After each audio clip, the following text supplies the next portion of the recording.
Hey guys, welcome to Quinian's Blender Crafts. So I figured the first thing I should probably show you is some tools that I may or may not be using that you probably don't realize exist within Blender already or are super easy to just grab off the internet. The first one here being Boolean Tool or Bool Tool.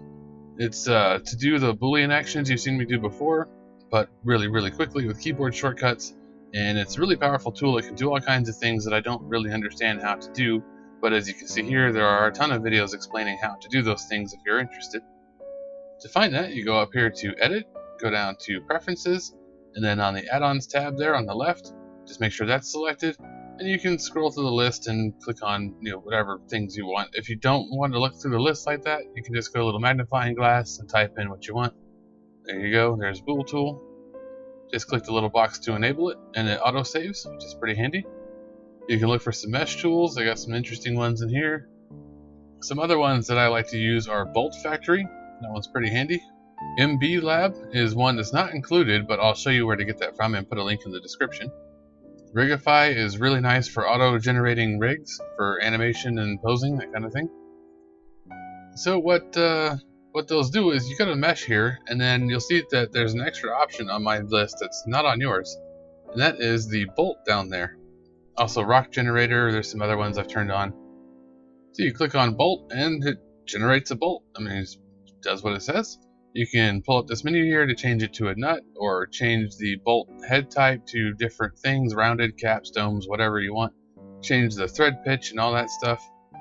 Mostly I really like that for adding on rivets and bolts and stuff like that for details on things where I just don't feel like taking the time to make one. I just quick generate one and we're done. Also, if you've turned on Rigify and you go to Armature, you've got a ton of different rigs you can pick from. They're all set up to match whatever kind of thing you're making. The human meta rig is fairly simple. There's no fingers or face bones, but that's okay.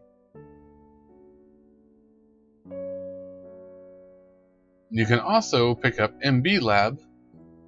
You just pick on the type of character you want, select what sort of rig and lighting and whatnot you want, and then you click on Create Character, and it will just auto-generate a character for you that matches those custom presets with a rig in it.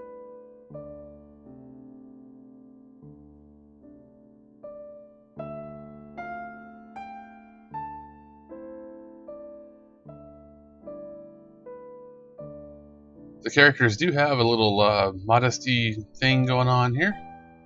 If you click on the rig, you can make it go in front so you can see what's going on there.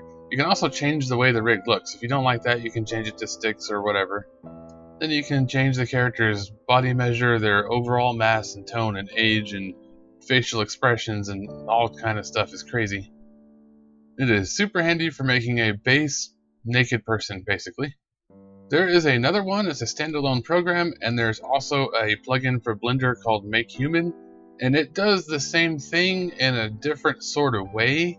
It gives you more options for the type of rig you have in your thing and stuff like that, but it's a little strange. Some of the models it makes are very disturbing. If you're making like a horror animation, then sure.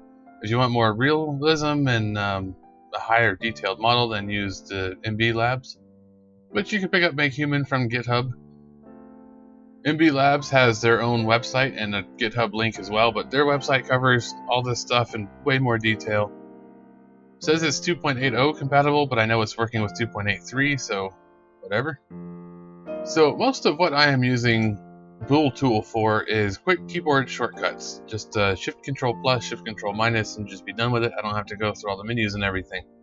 All you really got to do is select your two objects. The order does matter, depending on if you're trying to take one object away from the other, that kind of thing.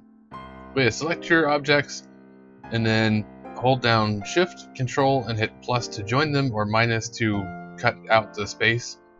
And that's about the extent I use Bool Tool for, but like I said, it does a whole lot more, if you really want to get into using it for other stuff. But in future videos, if you see the little thing on the bottom right pop up Shift Control plus and I just continue on with what I'm doing, that's what happened. I was using Bool Tool, so if Shift Control whatever is not working for you, you need to go enable Bool Tool, and then you can do that too.